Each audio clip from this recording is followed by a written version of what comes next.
समस्त महापुराणों में ब्रह्मांड पुराण अंतिम पुराण होते हुए भी अत्यंत महत्वपूर्ण है। समस्त ब्रह्मांड का सांगोपांग वर्णन इसमें प्राप्त होने के कारण ही इसे ये नाम दिया गया है। वैज्ञानिक दृष्टि से इस पुराण का विशेष महत्व है।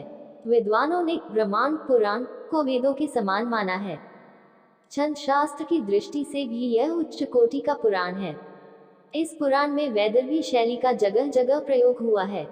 उस शैली का प्रभाव प्रसिद्ध संस्कृत कवि कालिदास की रचनाओं में देखा जा सकता है। ये पुराण पूर्व, मध्य और उत्तर 3 भागों में विभक्त है। पूर्व भाग में प्रक्रिया और अनुषद नामक 2 पाद हैं। मध्य भाग उपोद्घात पाद के रूप में है, जबकि उत्तर भाग उपसंहार पाद प्रस्तुत करता है। इस पुराण में लगभग 12,000 श्लोक और 156 अध्याय हैं। पूर्व भाग में मुख्य रूप से नैमिषीयोपाख्यान, हिरण्यगर्भ प्रादुर्भाव, देव ऋषि की सृष्टि, कल्प, मनवंतर तथा कृत्युगादि के परिणाम, रुद्र सर्ग, अग्नि सर्ग, दक्ष तथा शंकर का परस्पर आरोप प्रत्यारोप और शाप, प्रियव्रत वंश, भुवन कोश, गंगावतरण तथा खगोल वर्णन में सूर्य आदि ग्रहों, नक्षत्रों, ताराओं एवं आकाशीय पिंडों का विस्तार से विवेचन किया गया है। इस भाग में समुद्र मंथन, विष्णु द्वारा लिंगोत्पत्ति आख्यान, मंत्रों के विविध भेद, वेद की शाखाएं और मनवंतरोपाख्यान का उल्लेख भी किया गया है। मध्य भाग में श्राद्ध और पिंडदान संबंधी विषयों का विस्तार के साथ वर्णन है। साथ ही परशुराम चरित्र की विस्तृत कथा, राजा सगर की वंश परंपरा, भागीरथ द्वारा गंगा की उपासना, शिवोपासना, गंगा को पृथ्वी पर लाने का व्यापक प्रसंग तथा सूर्य एवं चंद्र वंश के राजाओं का चरित्र वर्णन प्राप्त होता है। उत्तर भाग में भावी मनवंतरों का विवेचन, त्रिपुर सुंदरी के प्रसिद्ध आख्यान जिसे ललितोपाख्यान कहा जाता है, का वर्णन, भंडासुर उद्भव कथा और उसके वंश के विनाश का वृतांत आदि हैं। ब्रह्मांड पुराण और वायु पुराण में अत्यधिक समानता प्राप्त होती है, इसलिए वायु पुराण को महापुराणों में स्थान प्राप्त नहीं है।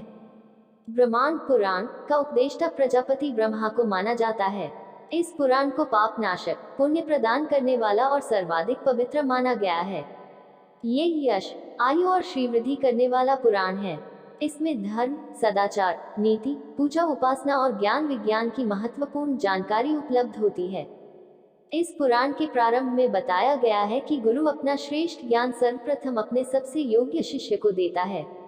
यथा ब्रह्मा ने ये ज्ञान वशिष्ठ को, वशिष्ठ ने अपने पौत्र पराशर को, पराशर ने जातुकर्ण्य ऋषि को, जातुकर्ण्य ने द्वैपायन को, द्वैपायन ऋषि ने इस पुराण को ज्ञान अपने 5 शिष्यों जैमिनी, सुमंतु, वैशंपायन, पेलव और लोमहर्षण को दिया। लोमहर्षण सूत जी ने इसे भगवान वेद व्यास से सुना। फिर नैमिषारण्य में एकत्रित ऋषि मुनियों को सूत जी ने इस पुराण की कथा सुनाई। पुराणों के विविध 5 लक्षण ब्रह्मांड पुराण में उपलब्ध होते हैं। कहा जाता है कि इस पुराण का प्रतिपाद्य विषय प्राचीन भारतीय ऋषि जावा द्वीप वर्तमान में इंडोनेशिया लेकर गए थे। इस पुराण का अनुवाद वहां के प्राचीन कवि भाषा में किया गया था, जो आज भी उपलब्ध है। ब्रह्मांड पुराण में भारतवर्ष का वर्णन करते हुए पुराणकार इसे कर्मभूमि कहकर संबोधित करता है। ये कर्मभूमि भागीरथी गंगा के उद्गम स्थल से कन्याकुमारी तक फैली हुई है, जिसका विस्तार 9,000 योजन का है। इसके पूर्व में किरात जाति और पश्चिम में मलेच्छ यवनों का वास है।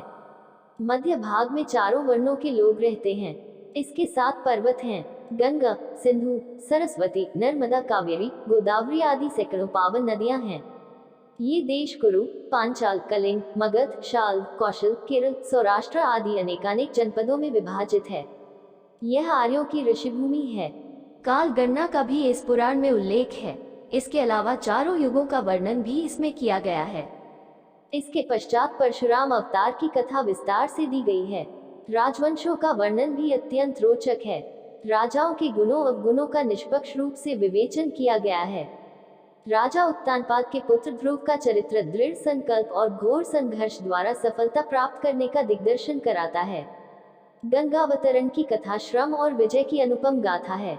कश्यप, पुलस्त्य, अत्रि, पराशर आदि ऋषियों का प्रसंग भी अत्यंत रोचक है। विश्वामित्र और वशिष्ठ के उपाख्यान काफी रोचक तथा शिक्षाप्रद हैं। ब्रह्मांड पुराण में चोरी करने को महापाप बताया गया है। कहा गया है कि देवताओं व ब्राह्मणों की धन संपत्ति, रत्नाभूषणों आदि की चोरी करने वाले व्यक्ति को तत्काल मार डालना चाहिए।